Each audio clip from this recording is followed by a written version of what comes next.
Hit করছেন মামুন ভাই, যশোরের মামুন ভাই। হিটে একটি গুটিও পকেট করতে সক্ষম হয়নি, তবে একটি গুটি বোর্ডের বাইরে চলে গেছে, সেই গুটিটা উঠিয়ে দিচ্ছেন। আবারও 64 দলীয় ক্যারাম টুর্নামেন্ট নড়াইল গোবরা বাজার কাদের ভাইয়ের উদ্যোগে অনুষ্ঠিত হচ্ছে। স্ট্রাইকার হাতে পেয়ে সাদা কালো গুটিটাকে খেললেন বিছেলি, নড়াইল বিছেলির আব্দুর রহমান ভাই। আর এবার মিস করলেন। এবার স্ট্রাইকার হাতে গেল এই চালনার আব্দুর রহমান ভাইরা, বেসটাকে খেললেন। আবার একটি শিওর বেস পকেট করবেন, দেখা যাক। খুব মনোযোগ দিয়ে খেলছেন। কাউ কর্নার দিয়ে সাদা গুটিটাকে বিটের গুটি, দেখা যাক। ও নো, মিস করলেন। আবারও স্ট্রাইকার চলে গেল নড়াইল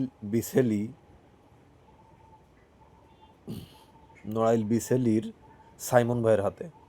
সাদা গুটিটাকে ডাউন দিয়ে কালো গুটিটাকে পকেট করলেন। আবারও কালো গুটিটাকে ইজি পকেট করার চেষ্টা। আজকে কিন্তু দুই রহমান একসাথে খেলছেন, এদিকে বিছেলির রহমান ভাই আর ওদিকে চালনার আব্দুর রহমান ভাই। আবারও সাইমন ভাই আরও একটি গুটি দক্ষতার সহিত পকেট করলেন। স্ট্রাইকার হাতে নিয়ে ভাবনা চিন্তা করে নিচ্ছেন কি খেলবেন। বেসটাকে ইজি পকেট করার চেষ্টা সাইমন ভাইয়ের। দারুণ শট। আবারও সাইমন ভাই তার পার্টনার রহমান ভাইয়ের কাছ থেকে আলোচনা করে নিয়ে তিনটি গুটির কর্নারের গুটিটা পকেট করার চেষ্টা করলেন, কিন্তু মিস করলেন। এক্ষেত্রে স্ট্রাইকার চলে গেল আবারও যশোরের মামুন ভাইয়ের হাতে।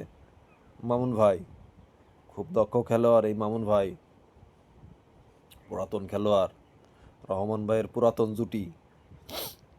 আবারও একসাথে দুজন খেলছেন, কিন্তু আমরাই কিন্তু এই খেলাটার আয়োজন করেছি, দুজনকে একসাথে করেছি। সাদা গুটিটাকে দূরপাল্লার শট এবং পকেট করে ফেললেন। এবার রেডটাকে ইজি পকেট করবেন, দেখা যাক। ইজি পকেট করলেন, দারুণ শট। আবারও সাদা গুটি দিয়ে কাভার করবেন, ইজি কাভার করার চেষ্টা। ইজি গুটি কিন্তু দারুণ খেলেন মামুন ভাই। আরও একটি ইজি সাদা গুটি, কালো গুটিটার ডাউন দিয়ে খেলবেন। আর কিন্তু 4টি গুটি আছে, দেখা যাক, গেলেই কিন্তু ফিনিশ হবে। মায়ের নিবেন এক্ষেত্রে মামুন ভাই। ও মেরেছিলেন কিন্তু দারুণ, কিন্তু গেল না। স্ট্রাইকার এক্ষেত্রে চলে গেল বিছেলির রহমান ভাইয়ের হাতে।